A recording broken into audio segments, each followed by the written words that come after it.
یہ آزمائش بہت کڑی آزمائش ہے، کوئی شک نہیں۔ ان سے پوچھیے جن کے گھر لٹ گئے ہیں،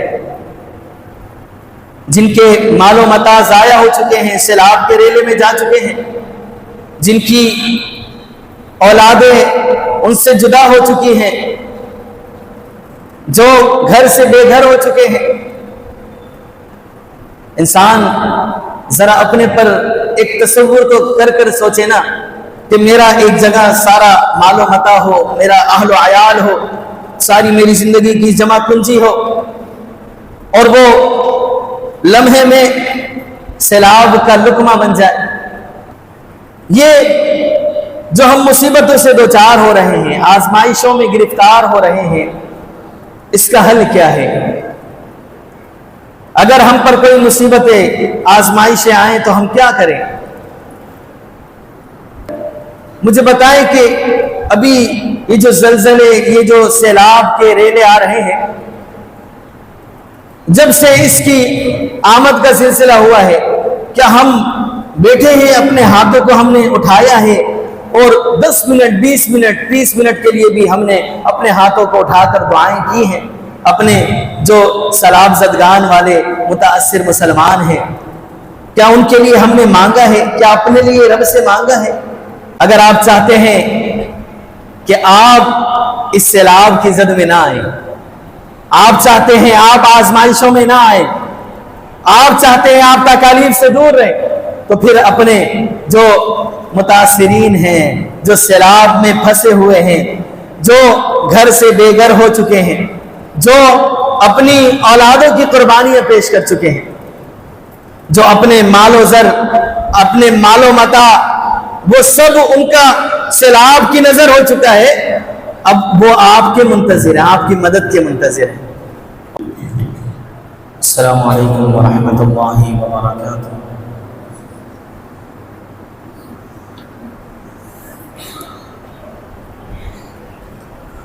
إن الحمد لله نحمده ونستعينه ونستغفره ونعوذ بالله من شرور أنفسنا ومن سيئات أعمالنا، من يهده الله فلا مضل له ومن يضلله فلا هادي له، وأشهد أن لا إله إلا الله وحده لا شريك له، وأشهد أن محمدًا عبده ورسوله، أما بعد فإن خير الحديث كتاب الله، وخير الهدي هدي محمد صلى الله عليه وسلم، وشر الأمور محدثاتها، وكل محدثة بدعة، وكل بدعة ضلالة، وكل ضلالة في النار۔ أعوذ بالله السميع العليم من الشيطان الرجيم، من همزه ونفسه ونفخه۔ إن الله وملائكته يصلون على النبي، يا أيها الذين آمنوا صلوا عليه وسلموا تسليما۔ اللهم صل على محمد وعلى آل محمد كما صليت على إبراهيم وعلى آل إبراهيم إنك حميد مجيد۔ اللهم بارك على محمد وعلى آل محمد كما باركت على إبراهيم وعلى آل إبراهيم إنك حميد مجيد۔ قال الله تبارك وتعالى في القرآن المجيد والفرقان الحميد، يا أيها الذين آمنوا اتقوا الله حق تقاته ولا تموتن إلا وأنتم مسلمون۔ وقال تعالى في مقام آخر يا أيها الناس اتقوا ربكم الذي خلقكم من نفس واحدة وخلق منها زوجها وبث منهما رجالا كثيرا ونساء واتقوا الله الذي تساءلون به والأرحام إن الله كان عليكم رقيبا يا أيها الذين آمنوا اتقوا الله وقولوا قولا سديدا يصلح لكم أعمالكم ويغفر لكم ذنوبكم ومن يطع الله ورسوله فقد فاز فوزا عظيما سبحانك لا علم لنا إلا ما علمتنا إنك أنت العليم الحكيم رب اشرح لي صدري ويسر لي أمري واحلل عقدة من لساني يفقهوا قولي اللهم لا سهل إلا ما جعلته سهلا وأنت تجعل الحزن إذا شئت سهلا رب زدني علما رب زدني علما رب زدني علما اما بعد ہر قسم کی تعریفات تمہیدات تمجیدات بڑائی بزرگی کبریائی تنہائی یکتائی شہنشاہی بادشاہی اللہ رب العالمین احکم الحاکمین خالق کائنات کے لیے ہیں جس کی طاقت قوت عظمت لا زوال ہے لا ثانی اور لا فانی ہے جو علی کل شیء قدیر ہے فعال لما یرید ہے درود و سلام ہو صلاۃ و سلام ہو امام الانبیاء امام النبیین امام القبلتین امام الحرمین امام المتقین امام المجاہدین شافع محشر ساقی کوثر آخر الزمان احمد مجتبی ہادی کل امام الرسل میرے اور آپ کے دلوں کی بہار جناب محمد مصطفیٰ صلی اللہ علیہ وسلم کی ذات گرامی پر حمد و ثنا اور درود و سلام کے بعد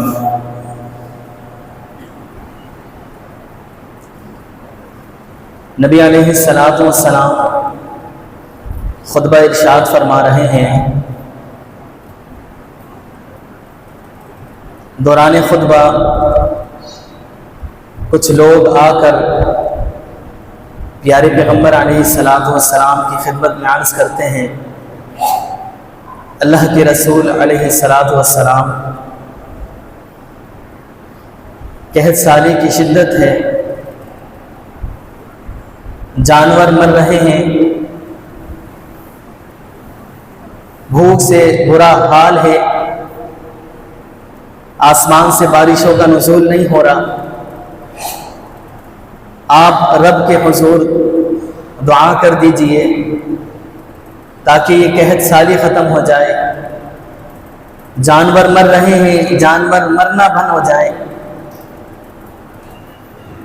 پیارے پیغمبر علیہ الصلوۃ والسلام دوران خطبہ اپنے ہاتھوں کو بلند کرتے ہیں اور رب کے حضور دعا کرتے ہیں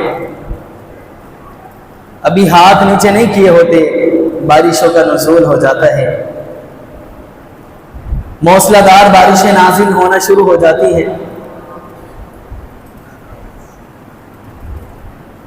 اب ایام گزر رہے ہیں پھر دوسرا جمعہ آ جاتا ہے پھر لوگ یہی شکایت لے کر آتے ہیں نبی علیہ الصلوۃ والسلام کے حضور کہتے ہیں اللہ کے رسول راستے منقطع ہو چکے ہیں جانور ہلاک ہو رہے ہیں مالوں کا بھی نقصان ہو رہا ہے جانوں کا بھی نقصان ہو رہا ہے آپ رب کے آگے دعا پیش کر دیجئے، رب سے دعا کر لیجئے تاکہ اللہ رب العالمین ہمیں اس مصیبت سے جو ہم دوچار ہیں نجات عطا فرما دے۔ پیارے پیغمبر علیہ الصلوۃ والسلام دوبارہ اپنے ہاتھوں کو بلند کرتے ہیں دوران خطبہ اور اللہ رب العالمین کے حضور دعا کرنے شروع کر دیتے ہیں۔ میرے بھائیوں، آج ملک پاکستان کا حال بھی وہی ہے جو مدینے کا اس وقت حال تھا۔ مدینے میں بھی سیلاب کے ریلے آئے، راستے منقطع ہوئے، جانور ہلاک ہوئے۔ آج اندرونی سندھ حتیٰ کہ کراچی تک یہ سیلاب متاثر ہو چکا ہے، بلکہ ابھی جو اخبار مل رہی ہیں بتایا یہی جا رہا ہے کہ نالے جو ہے وہ بلند ہو چکے ہیں، اور یہ مکمل بات ہے کہ ابھی کراچی میں بھی یہ سیلاب کی کنڈیشن ہو جائے۔ اللہ تعالی ہم سب کو اس آزمائش سے محفوظ فرمائے۔ یہ آزمائش بہت کڑی آزمائش ہے، کوئی شک نہیں۔ ان سے پوچھیے جن کے گھر لٹ گئے ہیں، جن کے مال و متاع ضائع ہو چکے ہیں، سیلاب کے ریلے میں جا چکے ہیں، جن کی اولادیں ان سے جدا ہو چکی ہیں، جو گھر سے بے گھر ہو چکے ہیں۔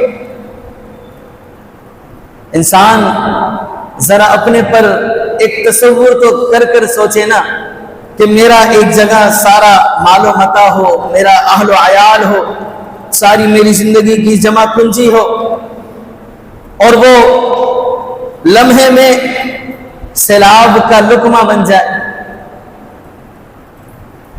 کیا انسان پر گزرتی ہوگی، کیا آزمائش کا عالم ہے۔ اس میں کوئی شک نہیں، یہ آزمائش ہے اللہ کی طرف سے، مسلمانوں کے لیے آزمائش ہوتی ہے۔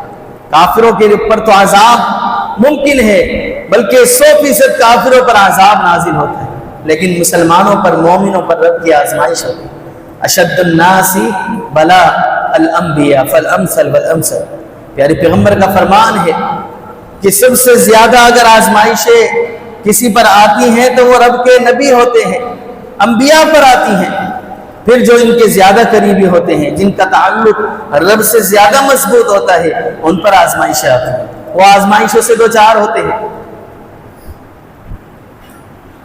لیکن بندہ مومن وہ آزمائش سے جب دوچار ہوتا ہے، جب اس کو مالی جانی نقصان ہوتا ہے، واویلا نہیں کرتا، چیختا چلاتا نہیں ہے، زبان پہ حد پہ شکایت نہیں لاتا، رب کے تعلق سے بدگمان نہیں ہوتا، کفریہ، شرکیہ اور ایسے کلمات اپنی زبان پر نہیں لاتا جس سے رب تعالی ناراض ہوتا ہے۔ رب کے تعلق سے اچھا گمان رکھتا ہے۔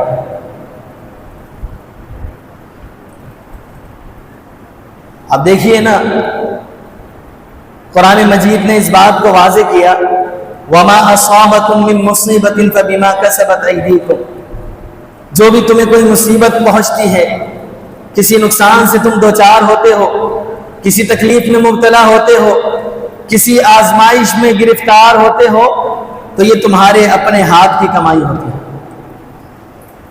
ظَهَرَ الْفَسَادُ فِي الْبَرِّ وَالْبَحْرِ بِمَا كَسَبَتْ أَيْدِي النَّاسِ، اس زمین اور خشکی اور تری میں، بحر و بر میں یہ جو فساد برپا ہے، یہ جو سیلاب کے ریلے آ رہے ہیں، مستقل بارشیں جاری ہیں، یہ کیا ہے؟ فرمایا بر و بحر میں یہ جو فساد ہے، بما کسبت ایدی الناس، یہ لوگوں کے اپنے ہاتھوں کی کمائی، یہ ہماری بدعملیاں ہیں، یہ ہماری نالائکیاں ہیں۔ اگر ہم غافل نہ ہوتے، ہم یہ نالائکیاں نہ کرتے، یقینی بات ہے بارشیں رب کی طرف سے ہوتی ہیں. ہم دعائیں بھی کرتے ہیں, اللہم صیبا نافعا, اللہ نفع بخش بارش نازل فرما.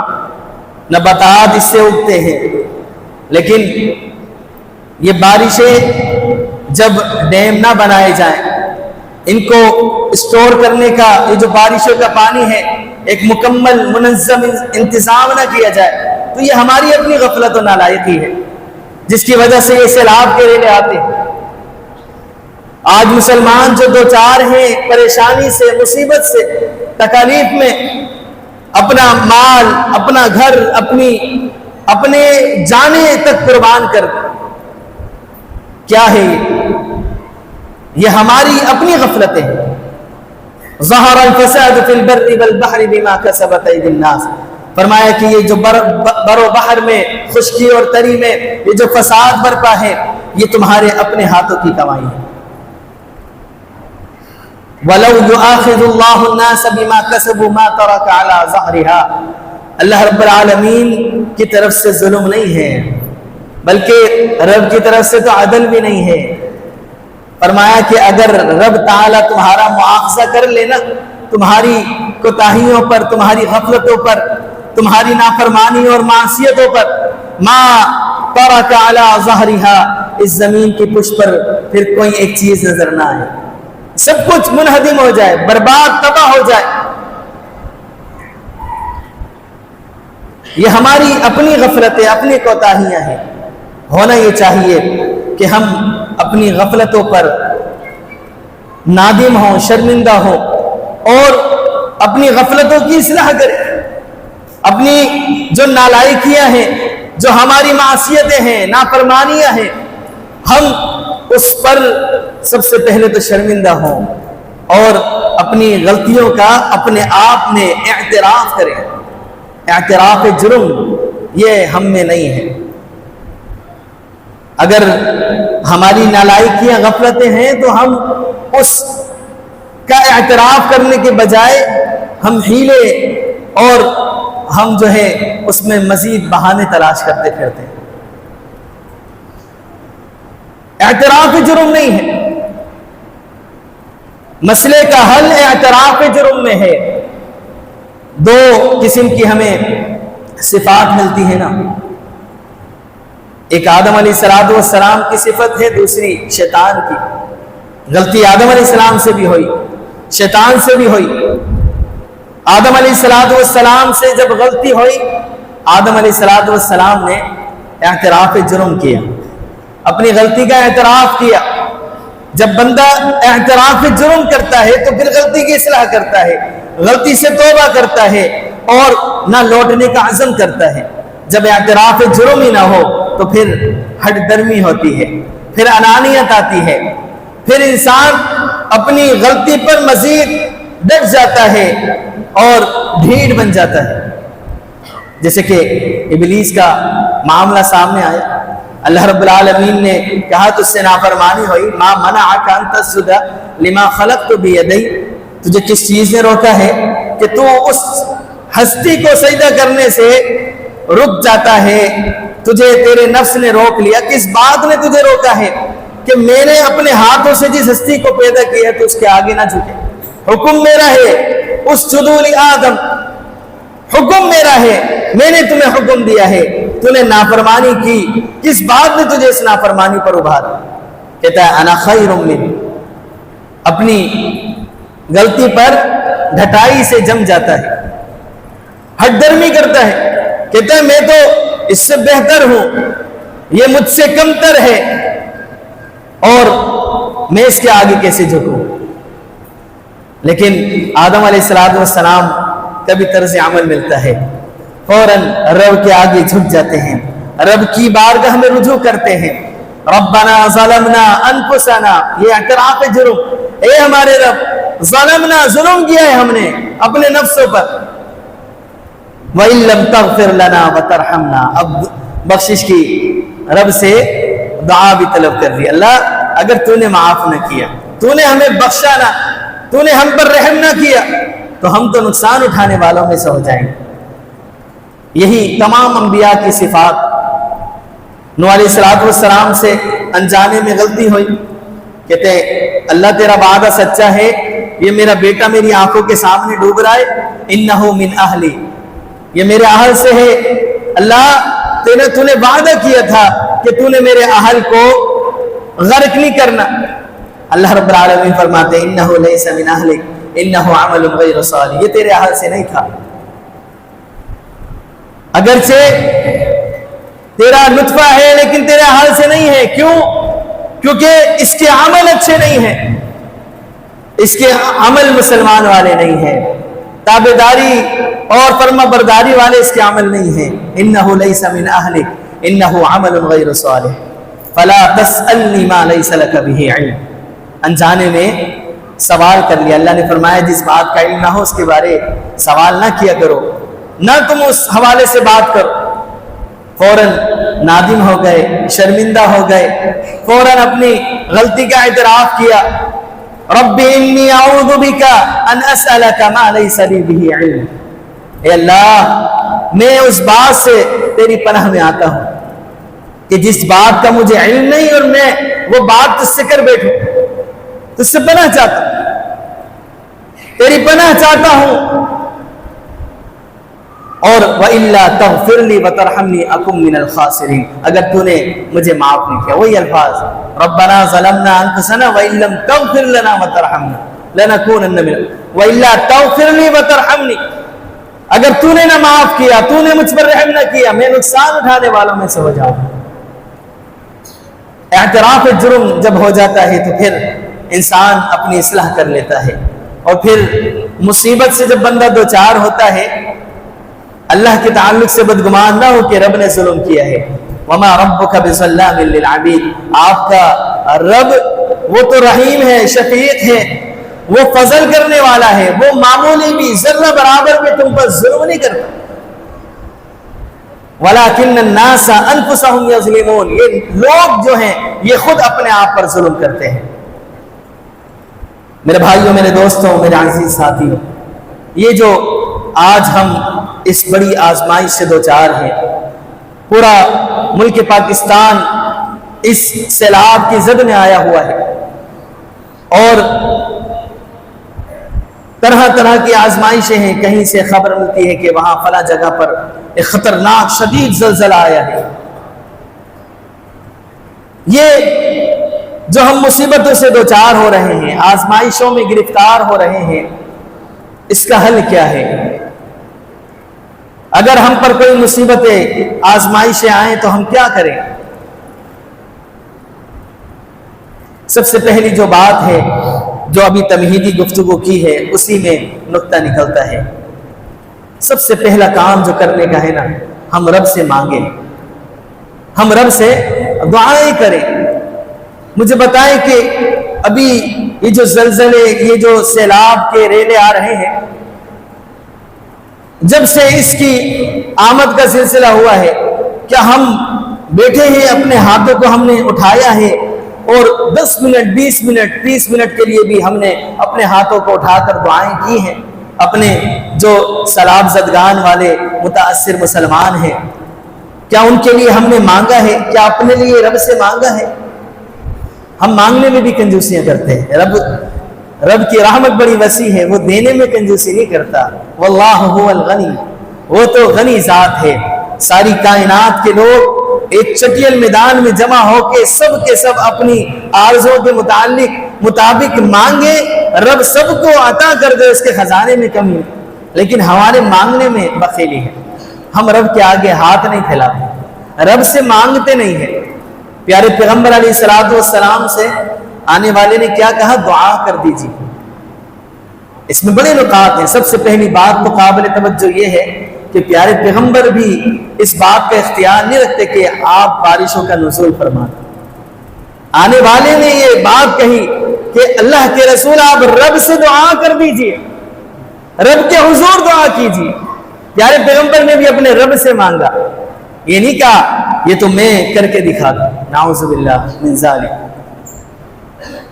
دعا کے لیے ہاتھ اٹھائے، اور یہ جو ہاتھ اٹھانا ہے یہ عاجزی اور انکساری کی انتہا ہے۔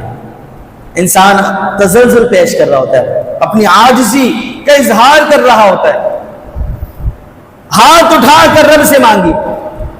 یہ بھی پیارے پیغمبر کی سنت سے ثابت ہے. اور پھر جب بندہ ہاتھ اٹھاتا ہے نا رب کے آگے تو رب کو بھی حیا آتی ہے پھر ان یردہما صفرا، کہ اللہ ان دونوں ہاتھوں کو خالی چھوڑ. اور پھر پیارے پیغمبر نے دعا کی، بارشوں کا نزول ہو گیا، پھر دعا کی، بارشیں رک گئی. تو دعا جو ہے یہ بہت ہی زبردست ہتھیار ہے ہر مشکل سے نکلنے کا، ہر مصیبت سے نکلنے کا، ہر آزمائش اور تکلیف سے، بیماری سے نکلنے کا. اور انہی دعاؤں کو ہتھیار بنایا ہے انبیاء کی ذات. ایوب علیہ السلام کی بیماری کا سب کو ذکر ہے، سب کو علم ہے. اللہ اکبر، 12 سال کا عرصہ ایسا خطرناک اور موذی مرض میں گزرا کہ اپنے بیگانے ہو گئے، اولاد نے چھوڑ دیا، بیویاں چھوڑ کر چلی گئی سوائے ایک بیوی. کوئی قریب آنے کے لیے تیار نہیں، ایسا خطرناک مرض. لیکن رب کی رحمت سے مایوس نہیں ہوئے. رب کے آگے دعائیں ہیں، انی مسنی الضر وانت ارحم الراحمین. اللہ مجھے تکلیف پہنچی ہے، اور تکلیف بھی کیسے؟ یا اللہ یہ میرا اپنا قصور ہے اور تو تکلیف پہنچانے والا نہیں ہے. انی مسنی الشیطان، مجھے تکلیف شیطان نے پہنچائی ہے. اچھائی کی نسبت اللہ کی طرف ہونی چاہیے، حالانکہ اچھائی بھی اللہ کی طرف سے ہے، برائی بھی رب کی طرف سے ہے. ہر چیز کا اختیار رب کے ہاتھ میں ہے. وما اصابکم من مصیبہ، جو بھی مصیبت ہے اللہ کی طرف سے، من عند اللہ ہے. لیکن نسبت نہیں کی. اللہ یہ جو تکلیف پہنچی ہے یہ شیطان نے پہنچا دی ہے، یہ میرا اپنا قصور ہے. تو ارحم الراحمین ہے، تو سب سے بڑا رحم کرنے والا ہے. 12 سال یہی الفاظ دہراتے رہے. اللہ اکبر. اللہ رب العالمین نے فرمایا ونادا وَإِذْ نَادَى وَنَادَى أَيُّوبَ، جب ایوب نے ہمیں پکارا، انی مسنی الضر، اس نے کہا کہ اللہ مجھے تکلیف پہنچی ہے.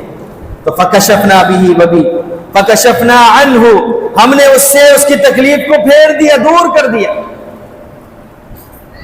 اور جو اولاد چھوڑ کر چلی گئی اللہ نے اس سے دگنی اولاد دے دی. اللہ اکبر. کیونکہ پیکرے صبر استقامت تھے. اللہ رب العالمین نے پھر انعامات کی ایسی بارش کی کہ نہ رہے ہیں ٹڈیوں، سونے کی ٹڈیوں کی بارش ان پر ہوتی ہے. سونے کی ٹڈیاں جمع کرنے کے لیے لگ جاتے ہیں. اللہ کی طرف سے پیغام آتا ہے، اے ایوب کیا میں نے تجھے اس سے مستغنی نہیں کر دیا؟ تو ایوب علیہ السلام بھی کہتے ہیں اللہ تیری رحمت سے کون مستغنی ہو سکتا ہے. میرے بھائیوں، میرے دوستوں، میرے عزیز ساتھیوں، میری ماں اور میری بہنوں، انسان کو کبھی بھی کسی بھی مسئلے میں کوئی بھی پریشانی، کوئی بھی مصیبت، کوئی بھی تکلیف ہو، رب کے حضور اپنی تکلیف کو ذکر کرے اور پھر اس سے پہلے اعتراف جرم کر لے. اعتراف جرم بھی ضرور کر لے، ساتھ میں اپنے گناہ کی بخشش بھی طلب کر لے، اللہ سے اپنے گناہ کی معافی مانگ لے. جب یہ گناہ کی معافی مانگے گا، ساتھ میں رب سے پھر مانگے گا، اللہ اپنی نوازشات کی اس پر بارش کرے گا. پھر اس کے اوپر پھر رب کی نعمتوں کا سیلاب آنا ہے. کیونکہ جب تک بندہ اپنے گناہوں کی معافی نہ مانگے، جس وجہ سے یہ مصیبتوں سے دوچار ہے، جس کی وجہ سے آزمائشیں اس پر آ رہی ہیں، جب تک یہ اعتراف جرم نہ کرے، اپنے گناہ کی معافی نہ مانگے، تو تب تک مسئلہ حل نہیں ہوگا. اور جب بندہ گناہوں کی معافی مانگتا ہے تو پھر اللہ کی طرف سے بھی اعلان ہوتا ہے فَقُلْتُ اسْتَغْفِرُوا رَبَّكُمْ إِنَّهُ كَانَ غَفَّارًا. فرمایا ان سے کہو بخشش طلب کرو، اس سے اپنے گناہوں کی معافی مانگو. کیوں؟ کیونکہ میں گناہوں کو معاف کرنے والا ہوں. إِنَّهُ كَانَ غَفَّارًا، وہ غفار ہے، وہ گناہوں کو معاف کر دیتا ہے، وہ رحیم ہے، وہ کریم ہے، وہ ودود ہے، وہ غفار ہے. ہماری صفات الگ ہے. ہم سے اگر کوئی معافی کے لیے آ جائے تو ہم تو